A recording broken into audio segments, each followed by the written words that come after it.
રાજકોટ કોર્પોરેશનની ચૂંટણીમાં પ્રચાર માટે છેલ્લો દિવસ છે ત્યારે આજે સાંજે પ્રચાર પડઘમ શાંત થઈ જશે। રાજકોટના તમામ 18 વોર્ડમાં આજે ભાજપની રેલી, અલગ અલગ વોર્ડમાં ભાજપ ઉમેદવારોની રેલી યોજાશે। આજે સાંજે 6 વાગ્યાથી ખાટલા બેઠક યોજાશે। 26 એપ્રિલે 9 વાગ્યે 9.85 લાખ મતદારો છે તે મત આપશે।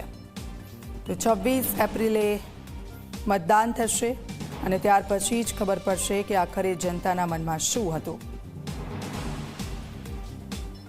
સ્થાનિક સ્વરાજ્યની ચૂંટણીનો આજે પ્રચારનો અંતિમ દિવસ છે અને નરેન્દ્રસિંહ જાડેજા કે જેઓ ડેપ્યુટી મેયર હતા અને તેઓ વોર્ડ નંબર 3માંથી ચૂંટણી છે તે લડી રહ્યા છે। આજે તેમની બાઇક રેલી છે ને આ ભવ્ય બાઇક રેલી શરૂઆત થાય તે પહેલા જ આપણે નરેન્દ્રસિંહ સાથે વાત કરીશું।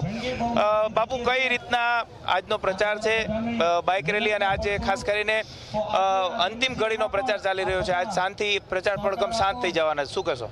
ભારતીય જનતા પાર્ટી રાજકોટ મહાનગરપાલિકાની ચૂંટણીનું પર્વ ચાલી રહ્યું છે ત્યારે અમે આ બાઇક રેલીનું આયોજન કર્યું છે અમારા 3 નંબરના યુવાની ટીમે। એટલે બાઇક રેલી કાઢવાના છે ને પબ્લિકની વચ્ચે જવાના છે। ખાસ કરીને વિકાસના કામોની વાત કરવામાં આવે તો ક્યાં આપના વિસ્તારમાં વિકાસના કામો થઈ ગયા છે અને હવે ક્યાં કરશો? માધાપરમાં મારે કોમ્યુનિટી હોલ બનાવવો છે, અમારા ઉપર વિસ્તારમાં થઈ ગયો છે। બાકી અહીંયા લેડીઝો માટે સ્વિમિંગ પુલ, જીમ એવી ટૂંકમાં આગળ પ્રાઇઝ સુવિધા દેવાની।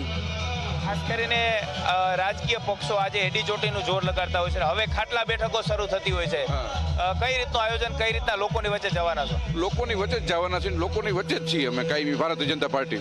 ચોક્કસ જ નરેન્દ્રસિંહ જાડેજા કે તેઓ ડેપ્યુટી મેયર રહી ચૂક્યા છે ને અત્યારે તેઓ પોતાનો પ્રચાર છે તે છેલ્લી ઘડીનો પ્રચાર કરતા અહીં જોવા મળી રહ્યા છે અને ભવ્ય બાઇક રેલીનું આયોજન તેમના દ્વારા કરવામાં આવ્યું છે અને મોટી સંખ્યામાં ભારતીય જનતા પાર્ટીના કાર્યકરો છે તે આ રેલીની અંદર જોડાયા છે।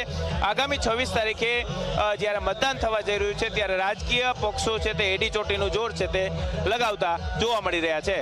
કેમેરા પર્સન ઉદય પવાર સાથે ગૌરવ દવે, ઝી મીડિયા, રાજકોટ।